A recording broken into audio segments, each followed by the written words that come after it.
जय जय श्री राम। आप सभी का जीवन मंगलमय हो। भारत की संस्कार, संस्कृति, सनातन धर्म, परंपराएं संपूर्ण जगत का, सर्वजन के हिताय का, संपूर्ण समस्याओं का संपूर्ण समाधान का ये विज्ञान है। परमात्मा का ये विज्ञान, परमात्मा का सत्य का विधान, संविधान, परमात्मा के विधान के लिए योग्यता, उपयोगिता, उपयुक्त, निरुक्त ही ये विधान जो ऋषियों ने हमारे उसी विज्ञान, उसी परमात्मा के संविधान, विधान को, उपयोग को स्वीकार करके उसमें योगदान, उस विधान में ये अपना अपना सराहनीय योगदान, अनुशंसा, प्रशंसा, उदाहरण व्यक्त किया है। प्रकृति की अवस्थाएं 4 हैं, इसीलिए 4 पुरुषार्थ हमारे ऋषियों ने दिए हैं। 4 पुरुषार्थ, धर्म, अर्थ, काम, मोक्ष। उसके लिए 4 वर्ण, यानी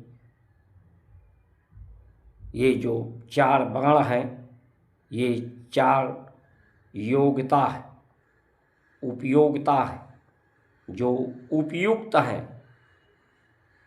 परमात्मा के लिए, प्रकृति के लिए, सर्वजन हिताय के लिए। ये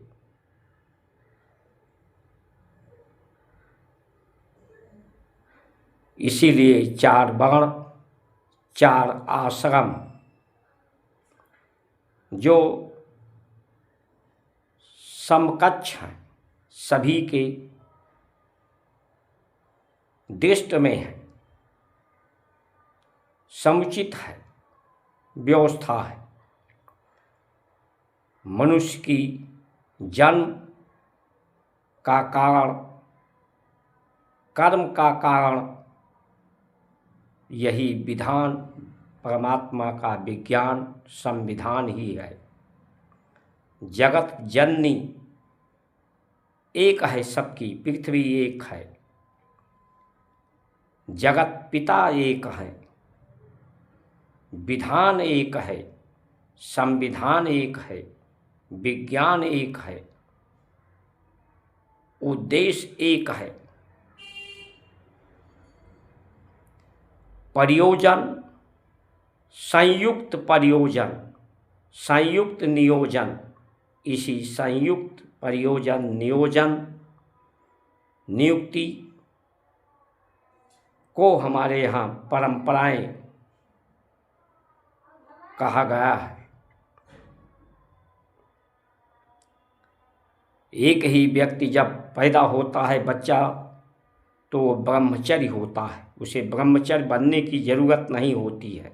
हर बच्चा, और ब्रह्मचर्य की जो अवस्था होती है वो शूद्र की होती है।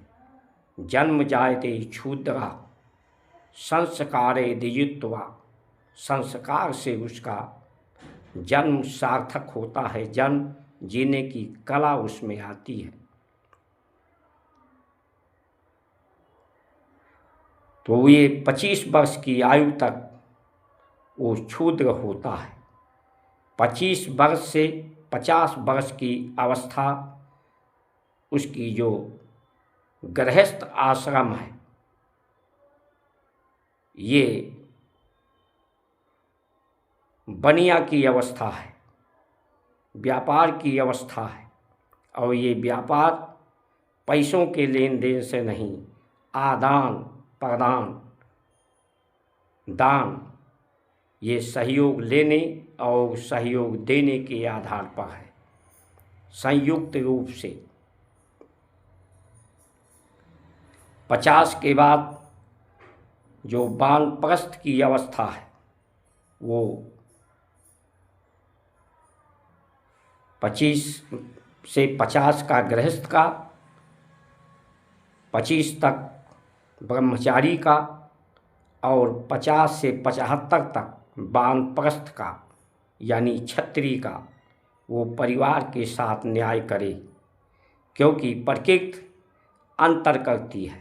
अंतर ये परिवर्तन के लिए है, अवस्थाओं में अंतर। लेकिन इस अवस्थाओं में किसी की रूप, रंग, काठी अलग होती है, क्षमताएं अलग होती हैं। किसी की न्यून क्षमताएं, किसी की अधिक क्षमताएं। लेकिन इन क्षमताओं को का प्रयोग, शक्ति का प्रयोग का पर्याय ये कहा गया है कि जिसके पास ज़्यादा क्षमता हो वो अपनी क्षमता को बनाए रखने के लिए संसार की तत्वों की, साधनों की, सुविधा की उपयोग कम से कम करे ताकि उसकी क्षमता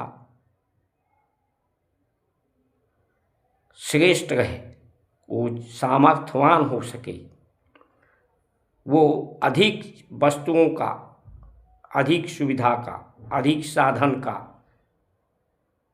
या अपने सुख का, निजी सुख का वो त्याग करे, दूसरों के लिए दान करे, वो अधिक उपयोग न करे।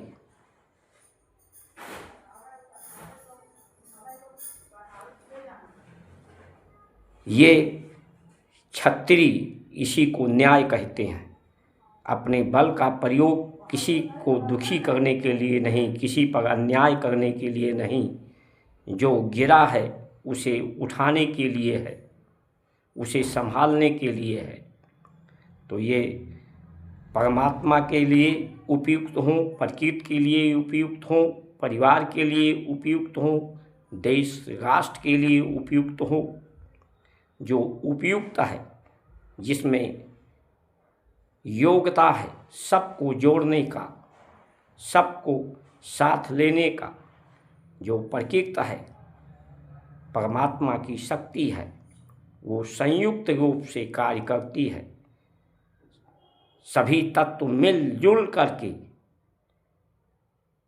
कार्य करते हैं। 5 तत्व आकाश, वायु, अग्नि, जल, पृथ्वी, ये संयुक्त रूप से उस क्रिया का, कारण का प्रतिक्रिया करती है। तो ये संयुक्त नियोजन से ही राष्ट्र, देश सबका कल्याण होगा। परवेश नगर कीजिए सब काजा, हृदय राख कौशल को राजा। ये शरीर एक नगर है, संसार भी एक नगर है। इसमें वही नारायण, नारायण का मतलब होता है उदित होना। वो प्रकाश के रूप में, प्राण के रूप में सभी में उदित है।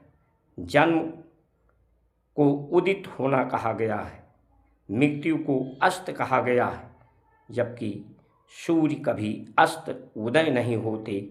ये समय का चक्र है, पृथ्वी का चक्कर लगाना है, गति है। इस गति को संभालना, नियंत्रित करना, ये जीवन की सफलता है, जीवन की संपूर्ण उद्देश्य की प्राप्ति है। आज लोग जो मनु स्मृति को जला रहे हैं, इसी मनु स्मृति का उपयोग करके जो विदेश के लोग हैं अपने यहाँ की नीतियाँ बनाते हैं। आज धर्म से जो धर्म का विरोध कर रहे हैं, धर्म को समझ नहीं रहे हैं पूर्ण रूप से, क्योंकि धर्म से लाभ इनको मिल नहीं रहा है। धर्म की मर्म को लोग समझ नहीं पा रहे हैं। उसका कारण है कि जो अनीत मार्ग पर चलने वाले थे, जो परमात्मा के विधान, संविधान, विज्ञान को न समझने वाले थे, जो उपयुक्त नहीं है, जिनमें योग्यता नहीं है, ऐसे लोगों के हाथ में जब देश की व्यवस्था, विश्व की व्यवस्था होती है, जो संसार के साधन पर, सुविधा पर अपने को प्रतिष्ठित करने के लिए अपने नियंत्रण में रखना चाहते हैं, उसे भोगना चाहते हैं, ऐसी हाथों में व्यवस्था हमारे भारत की भी है और विश्व की भी है। इसलिए समस्याएं विकराल रूप ले रही हैं। हमारी सनातन धर्म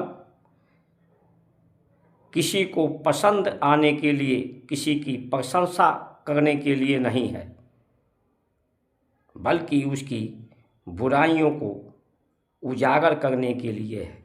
माता पिता अपनी संतान की भलाई के लिए उसके बुराइयों पर, उसके गलतियों पर पर्दा नहीं डालती, लेकिन आज की संतानें उन्हीं माता पिता को, या आज की जो सत्ता में बैठे हुए हैं लोग हैं, जो उनकी प्रशंसा करें,